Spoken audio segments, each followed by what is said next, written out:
ব্যাঙ্গালোরের এই আশ্চর্য নন্দী মন্দিরটায় গিয়েছিলাম বেশ কয়েকদিন আগে। হ্যালো গাইস, আমি সুস্মিতা ব্যাঙ্গালোর থেকে। তোমরা তো জানোই আমি ব্যাঙ্গালোরের বিভিন্ন জায়গায় এক্সপ্লোর করি।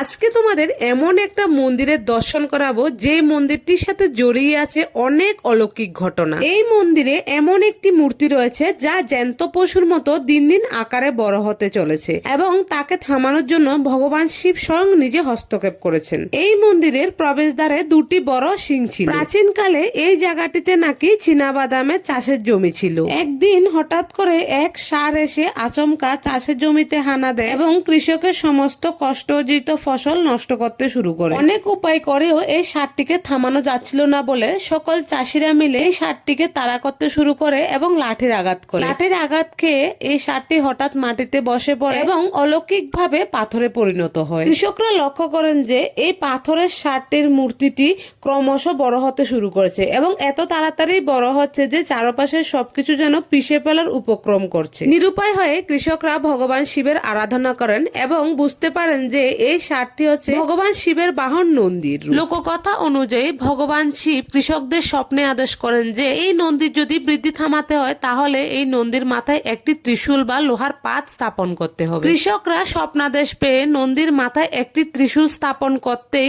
অলৌকিক এই মূর্তিটির বৃদ্ধি চিরতরে থমকে যায়। আজও এই মন্দিরের নন্দীর মূর্তির মাথায় একটি লোহার পাতের মতো চিহ্ন দেখতে পাওয়া যায়। এই তো ছিল এই মন্দিরের ইতিহাস।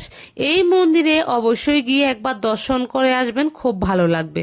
মন্দিরের সামনে রয়েছে বিভিন্ন অ্যান্টিক জিনিসের দোকান। দেখুন কি সুন্দর সুন্দর জিনিস, কি সুন্দর।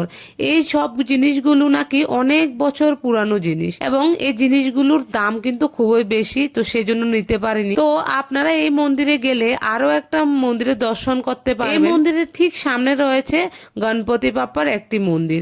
এই মন্দিরের বিষয়ে কিন্তু অনেক কিছু জানার আছে, আপনারা গিয়ে অবশ্যই দর্শন করে আসবেন দুটি মন্দিরে। গণেশ মন্দিরে কিন্তু সবসময় ঠাকুরের প্রসাদ দেওয়া হয়। আমার এই ভিডিওটা ব্যাঙ্গালোরে কে কোথায় থেকে দেখছেন অবশ্যই কমেন্টে জানাতে ভুলবেন না। আর আপনারা কারা কারা এই মন্দিরে অলরেডি গিয়ে ঘুরে এসেছেন, দর্শন করে এসেছেন তাও কিন্তু আমাকে জানাবেন। এই মন্দিরটি বাসবানগুডিতে অবস্থিত শ্রী দড্ড বাসবান্না টেম্পল নামে পরিচিত। তো দেখা হচ্ছে নতুন কোনো ভিডিওতে। সুস্থ থাকবেন, ভালো থাকবেন, টাটা।